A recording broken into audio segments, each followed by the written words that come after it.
y más extensas también para poder conversar. Muchas gracias por tu tiempo y nos estamos viendo en una próxima oportunidad. Un abrazo. Muchas gracias. Un abrazo muy grande para todos. Y no llovió, tuvimos suerte. Ay, Muchas gracias. gracias. Muy bien. Entonces, muchas gracias, Santiago. Y más bien, a continuación, Aime Agapito va a hacer la presentación de Victoria Silva. Adelante, Aime. Muchas gracias, Victoria, también por estar aquí. Muchas gracias, arquitecto. Muchas gracias. Buenas tardes a todos los presentes. Démosle la bienvenida a la siguiente ponente, Victoria Silva Mac. Tiene un máster en Psicología Clínica y un máster en Literatura Comparada.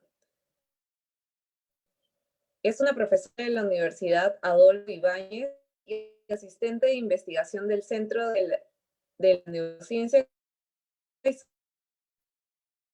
Fenomenología Encarnada, la cual se dedica a investigar la experiencia viva fenomenológica. Recibamos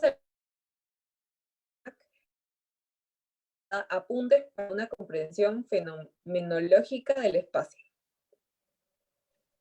Muchas gracias, Jaime, muchas gracias, Álvaro, por la invitación también a participar en este congreso y por supuesto por tener la oportunidad de compartir con ustedes. Bueno, es un gusto ver la organización que ha tenido el congreso, lo bien que se ha ido desenvolviendo y las interesantes ideas que han compartido los ponentes. Entonces, buenas tardes a todos, bienvenidos. Espero que la charla sea del agrado de ustedes. Bueno, voy a hablar de fenomenología, que es una disciplina filosófica, y entiendo que en algunos puntos puede ser una materia árida de comprender. No obstante, intenté hacerlo lo más ameno posible y también, por supuesto, que no hay ningún problema con que me interrumpan mientras estoy presentando para poder clarificar algunos conceptos, ¿no? Bueno, y también es una investigación que estoy desarrollando, está en curso, que ahora gracias al Congreso tengo la oportunidad de colaborar con otra investigadora, con Romina. Entonces vamos a unir nuestras dos fuentes de la psicología y la filosofía con la arquitectura y vamos a ver en qué resulta esto. Bueno, les recuerdo que yo soy psicóloga, soy filósofa, entonces mis conocimientos de arquitectura son muy limitados y que la presentación la voy a realizar desde una concepción plenamente filosófica, ¿no? Y desde las raíces de la fenomenología. Entonces, por supuesto que pueden haber algunas imprecisiones conceptuales, entonces ténganme paciencia con eso, por favor. Bueno, como les contaba Aime, yo voy a realizar una presentación sobre el concepto de espacio, ¿cierto? Y el concepto de espacio, cómo se ha entendido dentro de la tradición fenomenológica. Es decir, cómo es que el espacio se entiende como un fenómeno que es dado a la experiencia subjetiva de las personas. Y en primer lugar, para que tengamos un piso común, voy a entregar una definición de qué es fenomenología y entonces una definición más o menos consensuada de cómo se podría entender este concepto tan amplio en la historia de la filosofía. Y luego vamos a revisar en particular a qué corresponden los conceptos de actitud natural, actitud fenomenológica y epogé, y cómo estos dialogan con los conceptos de mundo de la vida, espacio objetivo y espacio vivido. Y finalmente, luego de esta discusión teórica, voy a discutir sobre el rol que cumple el espacio como un andamiaje de nuestras vivencias afectivas o de nuestras experiencias conscientes en torno a nuestros espacios vividos. Y en consecuencia también cómo se podría desarrollar o no un buen vivir.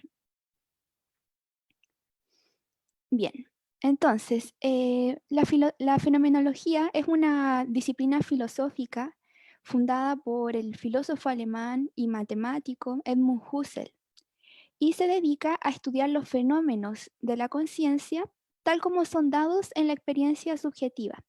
Entonces, estudia cómo un fenómeno es aprendido en la conciencia desde una perspectiva en primera persona. Bien, entonces, en la enciclopedia Stanford de filosofía entrega una definición más o menos consensuada por el filósofo de la mente David Woodrow Smith, y él define simplemente fenomenología como el estudio de las estructuras de la conciencia. Entonces estudia la estructura de consciente de las personas y tal como son experimentadas por ellos mismos. Entonces es una perspectiva subjetiva y en primera persona, desde el mismo diálogo de la conciencia que está aprendiendo esos fenómenos. Estos fenómenos que estudia la fenomenología pueden ser amplios, muy amplios, como nuestras experiencias en torno a los objetos, a los acontecimientos que vivenciamos, el flujo temporal de nuestras experiencias, nuestro propio yo, los otros, y en el fondo todos los fenómenos que experimentamos en este mundo de la vida. Y también nuestros procesos psicológicos básicos, como puede ser el percibir, el pensar, el recordar, el imaginar, el emocionarse, ¿cierto? O también nuestras conciencias corporales. Y también, por supuesto, se encarga de los fenómenos sociales, ¿cierto? De la intersubjetividad. Entonces, cómo nos relacionamos con los otros en las actividades sociales. De acuerdo a la fenomenología clásica husserliana, nosotros nos dirigimos a las cosas a través de conceptos, pensamientos o ideas que tenemos alrededor de ellas. Y eso constituye el contenido de la experiencia. Bien, entonces el contenido de la experiencia serían estos conceptos, pensamientos e ideas que realizamos en torno al fenómeno. Pero ese contenido de la experiencia difiere de la cosa en que se presenta, ¿cierto? Entonces tenemos estos dos niveles, del contenido y el de la cosa que se presenta. Lo pensado en el pensamiento es fenómeno.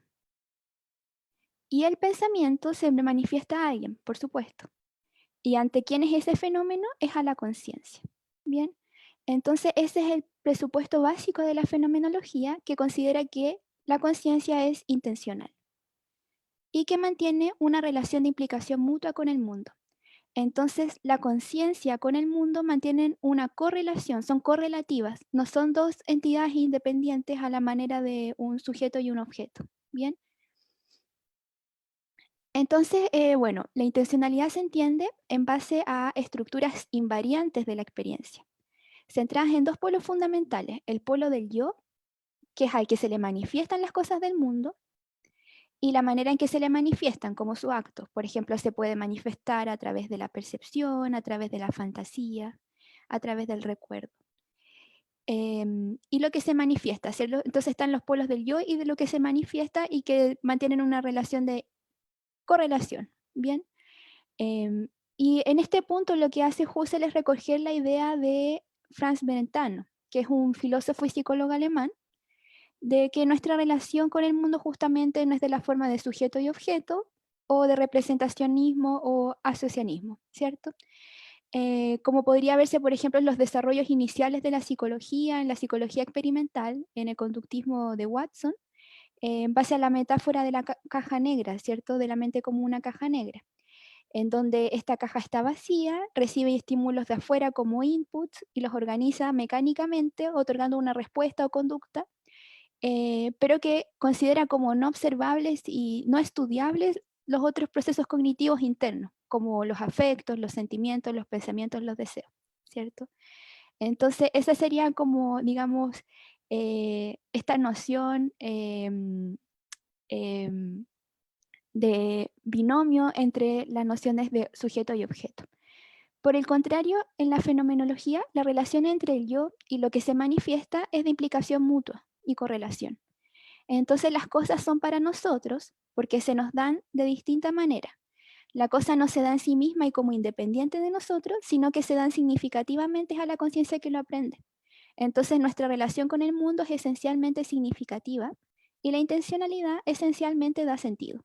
Bien, entonces nuestra relación con el mundo es significativa. Eso es lo relevante de recordar. Y bueno, la fenomenología es una epistemología, es decir, que se pregunta sobre la manera en que conocemos el mundo. Bien, y a esta pregunta Husserl responde que habitualmente nosotros conocemos el mundo en base a una tesis general del mundo, y que esa tesis general del mundo es el suelo de todas nuestras vivencias. Entonces, usualmente conocemos y experimentamos a través de la tesis general del mundo. Y la tesis general del mundo es, por ejemplo, el conocer mediante el razonamiento y la lógica. Y de este fruto de conocimiento surgen las ciencias empíricas, las ciencias de los hechos, las que se llevan a cabo mediante el conocimiento natural, ¿cierto? Recuerden que esta es la tesis general del mundo o de la naturaleza, entonces conocemos naturalmente en base a la experimentación y también base a la fundamentación lógica. Entonces, de sus frutos son las ciencias empíricas o a priori, ¿bien? Entonces, esta actitud natural involucra las realidades fácticas y a priori de la experiencia y es propia de las ciencias naturales. Y otorga una descripción física del mundo o de la estructura física del mundo.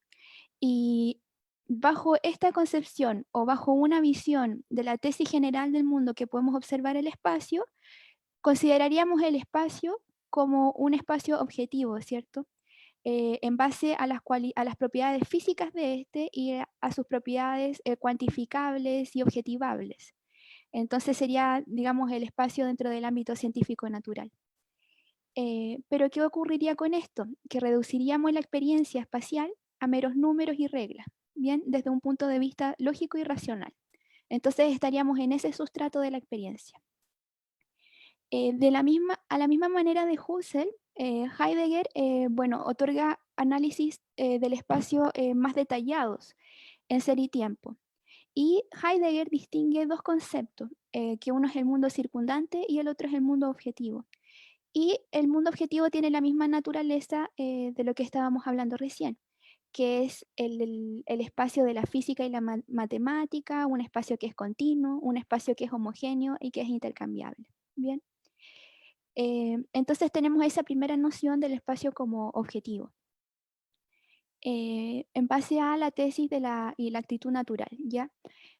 No obstante, para la fenomenología como doctrina filosófica y como método, demanda un cambio radical de actitud, ¿bien? ¿Qué es el cambio de actitud de pasar desde la actitud natural hacia la actitud fenomenológica? Entonces, a una manera de conocer el mundo en clave fenomenológica. Y para la fenomenología, solo de esa forma es posible develar la cosa en sí misma, que aparezca la cosa en sí misma en su aparecer en cuanto tal. Y este proceso es el proceso que los fenomenólogos llaman como epogé. Y la apogé es justamente poner entre paréntesis o suspender la actitud natural básica. Entonces, en este caso sería suspender justamente estos supuestos físicos matemáticos cuantificables que tenemos en base a la noción de espacio, ¿cierto? Esas cosas, ese razonamiento lógico queda suspendido en la actitud fenomenológica. Pero suspender no quiere decir que ese conocimiento sea eliminado o negado, sino que simplemente se advierte, se observa y se suspende, se pone entre paréntesis. Entonces advertimos los prejuicios, los observamos y los suspendemos. Y de esta forma se suspenden estos intereses mundanos que conocemos mediante la tesis general del mundo y los observamos, ¿bien? Y pasamos a una actitud fenomenológica. Y esta actitud fenomenológica lo que hace es involucrar una observación sobre cómo el fenómeno se da a la conciencia. Entonces la fenomenología estudia cómo el fenómeno se da a la conciencia en el proceso de darse, ¿cierto? ¿Cómo es que aparece a la conciencia? Entonces, por ejemplo, un fenómeno como el espacio a nosotros puede aparecer, por ejemplo, como un lugar hogareño, ¿no? En el que nos sentimos cómodos, que nos trae recuerdos de infancia, o en el que sentimos frío o calor, ¿cierto? Entonces, la fenomenología, más que estudiar, por ejemplo, la estructura física, digamos, por ejemplo, de una chimenea, se preocuparía quizás como de las propiedades que genera en las personas, ¿cierto? En las cualidades subjetivas, que sería, por ejemplo, sentir calor, sentir un calor agradable o un calor sofocante, por ejemplo. Entonces, están esos matices de la experiencia. Entonces, la actitud fenomenológica nos orienta al qué se experimenta o al contenido, que podrían ser también las descripciones teóricas que podemos tener sobre un objeto, sino al cómo las subjetividades están experimentando, cómo constituyen su mundo. Entonces, a este proceso de cambio de actitud, de acuerdo con Maurice Merleau-Ponty, sería un reaprender a ver el mundo. Bien, entonces este paso de conversión de actitud o de epogé sería un reaprender a ver el mundo. Para la fenomenología trascendental, el espacio vivido se constituye para la conciencia, ¿cierto? Entonces, en la apogea trascendental, en este proceso de cambio de actitud del paso de la actitud natural hacia la actitud fenomenológica, lo que haría el fenomenólogo es estudiar cómo la cosa espacial aparece a la conciencia y cómo es su modo de darse a la conciencia. Entonces, por lo tanto, en una visión fenomenológica del espacio, consideraríamos que las personas no se encuentran dirigidas exclusivamente a la naturaleza física del espacio, sino que el espacio es aprendido subjetivamente y en relación con todas las posibles configuraciones especiales que son dadas a las personas. Por ejemplo, en un nivel estático, cómo se nos presenta el espacio ahora mismo, por ejemplo, frío, caluroso, iluminado, oscuro, etc. Pero también en un nivel generativo, involucrando el desarrollo histórico de las personas. Entonces, puede involucrar el ámbito educacional de una persona, su desarrollo personal y también las intersubjetividades. Entonces, por ejemplo, sus pertenencias a un círculo cultural. Entonces, todas esas significaciones influyen en la manera en cómo es dado el espacio a la conciencia, ¿cierto? Y entonces, cada subjetividad los aprende de manera diferente. Y así podemos entender que el espacio se constituye como un mundo de significaciones y de relevancia humana. Entonces ahí volvemos a recordar la noción de la intencionalidad que da sentido. Entonces conocemos todos estos sentidos, ¿bien? Y no somos entes separados del mundo, sino que estamos en una relación de implicación mutua.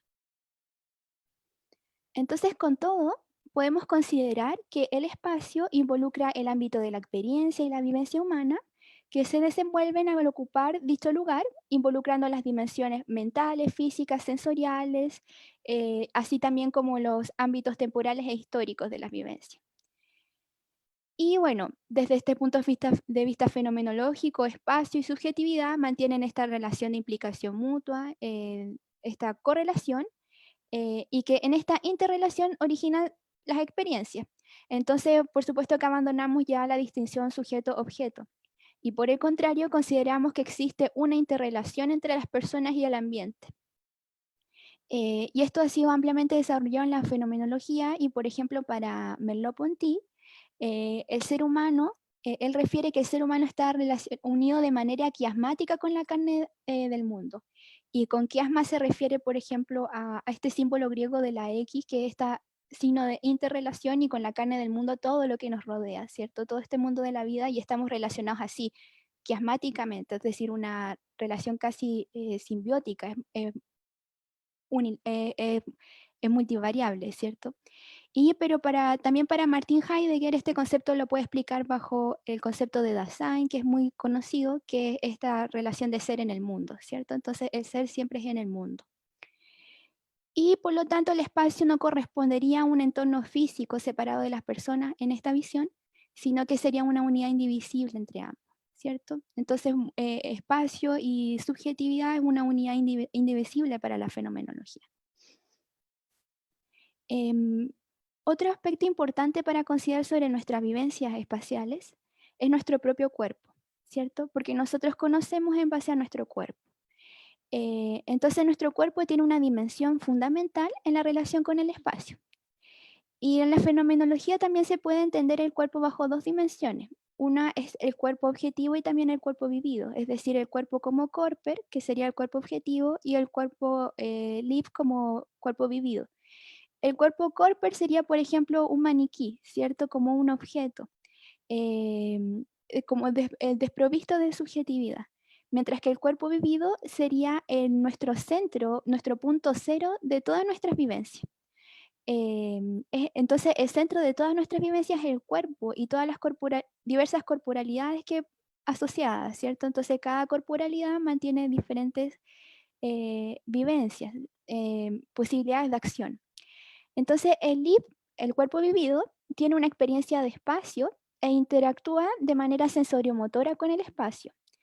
Y cuando la subjetividad entra en relación con el espacio, no se relaciona simplemente con las cosas como un objeto con cualidad física, por ejemplo, simplemente la puerta y el diseño material de la puerta, sino que se relaciona con las cosas como posibilidades de acción o como elementos significativos.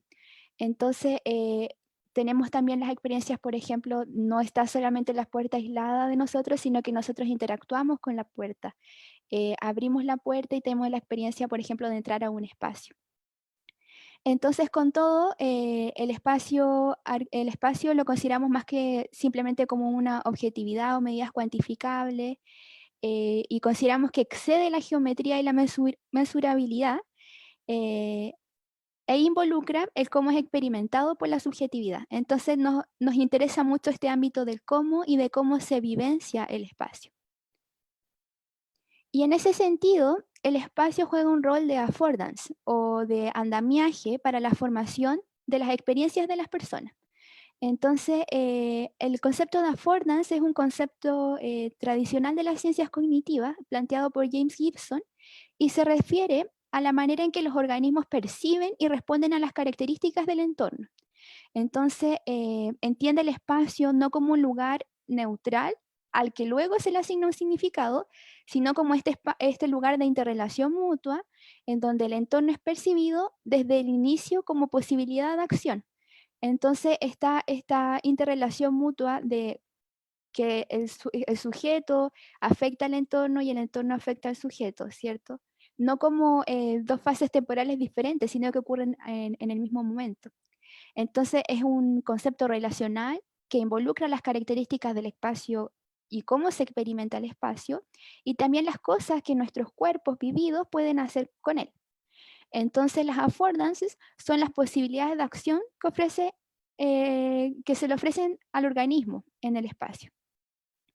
Entonces, los espacios arquitectónicos nos pueden ofrecer diferentes posibilidades de acción y diferentes experiencias, dependiendo de las historias de vida de las personas, de sus habilidades y las diversas corporalidades que existen.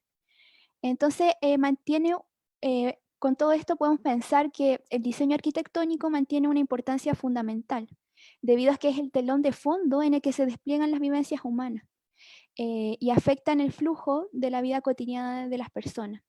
Entonces mantiene una gran potencialidad de proporcionarnos una variedad de experiencias de mundo, y por lo tanto también mantiene una gran responsabilidad ética y de gran importancia para nuestro desarrollo existencial, en la medida en que todas nuestras experiencias están ancladas en este espacio, el cual adquiere un sentido y un significado propio y existencial, en definitiva. Entonces, sobre este punto, y ya para ir finalizando mi exposición, les quiero contar que en la fenomenología se han descrito diferentes maneras de sentirse en estos espacios. Entonces aparecen los conceptos del mundo hogareño y del mundo extraño. Bueno, y desde un punto de vista generativo, desde la fenomenología generativa, el mundo de la vida se asocia a determinadas comunidades, ¿cierto? Entonces involucra ya en este punto de vista un análisis de la tipicidad comunitaria y los modos de comportamientos colectivos. Y aparece el concepto de Boden, que se asocia a la noción del mundo como suelo. Entonces, el mundo como suelo. Y el mundo como suelo, en un sentido temporal, involucra a la tierra-suelo como el territorio de una comunidad, es decir, el suelo que es atravesado por la historia de una comunidad. Y en ese sentido, el espacio es temporalizado por este sujeto que es colectivo, y no se entiende simplemente como este pedazo de tierra, sino que como un espacio vivido. Y de las experiencias que tenemos en comunidad es que podemos distinguir lo que nos es familiar y lo que nos es extraño, ¿cierto? Entonces, en base a nuestras vidas de comunidad, también distinguimos qué puede ser extraño para nosotros. Entonces, así tenemos dos experiencias de suelo, que sería la del mundo hogareño y la del mundo extraño. Y el territorio de una comunidad dada es hogareño, mientras que el horizonte de esta, es decir, las cosas que se nos van alejando y que todavía no conocemos, es lo extraño. Lo que rodea al hogareño es lo extraño. Y bueno, hay diferentes interpretaciones del concepto de lo hogareño y de lo extraño, pero me gustaría quedarme con la interpretación del último Heidegger, que refiere que justamente lo que amenaza digo, porque es un punto problematizable, que para Heidegger lo que amenaza a lo hogareño finalmente es el mundo de la técnica en sus últimos planteamientos. Entonces, lo que amenaza a esta sensación de estar en un espacio, en un suelo hogareño, es la técnica, el pensamiento calculador, la transformación del mundo en una maquinaria de producción, y eso generaría la sensación de desarraigo y angustia existencial, nostalgia por la tierra natal, por ese espacio hogareño. Entonces, en este punto, Heidegger considera que el hombre se encuentra fuera de su hogar y que debe regresar a este. Y bueno, y frente a esta problemática que nos plantea Martin Heidegger, cabe preguntarse sobre las posibilidades que mantiene la arquitectura para restituir o construir estos espacios hogareños, en este sentido del último Heidegger, y poder sortear esta, digamos, esta extrañeza de la técnica. Y bueno, el espacio como casa o el espacio como morada constituye el lugar de nuestra existencia humana. Cumple con la función, y de acuerdo al arquitecto Norbert Schulz, el espacio arquitectónico lo que debería realizar, bueno, con una profunda inspiración heideggeriana, es cumplir con la función de concretizar este espacio existencial, y su propuesta sería a través de una relación equilibrada entre el edificio y el medio ambiente. Entonces, el desafío fenomenológico para la arquitectura, de acuerdo a este arquitecto, reside en revitalizar la dimensión poética de las cosas mediante el restablecimiento de la conexión perdida entre los diversos elementos que constituyen nuestro mundo, es decir, el mundo hogareño en conexión con el hombre y la naturaleza. Entonces, con todo, encontramos el desafío de cómo, de una arquitectura fenomenológica, digamos, y cómo sería posible una arquitectura fenomenológica como una práctica estética, pero también el desafío final es cómo lograr una arquitectura fenomenológica que también sea social y política, y que logre generar un ambiente que sea significativo y que asegure las condiciones del buen vivir para sus habitantes. Muchas gracias. Victoria, muchas gracias por lo que has compartido. En verdad, yo creo que es un tema que no se suele abordar mucho en la arquitectura. En realidad, durante los 5 años que estudiamos es algo que vagamente lo revisamos, y en realidad yo creo que la palabra mágica aquí en esta ponencia tuya es experiencia. Es decir, qué tanto valoramos la experiencia para poder, a partir de esa experiencia, conociéndola profundamente, desprejuiciadamente, a través de este porqué, ¿no? Este bracketing, cómo podemos concebir una nueva arquitectura. No sé si llamarle fenomenológica, pero sí una arquitectura que incorpore a la experiencia dentro de su hacer, ¿no? Es decir, dentro de lo que es arquitectura. Claro, Y que bueno, dicho, pienso que hay diferentes modos de incorporar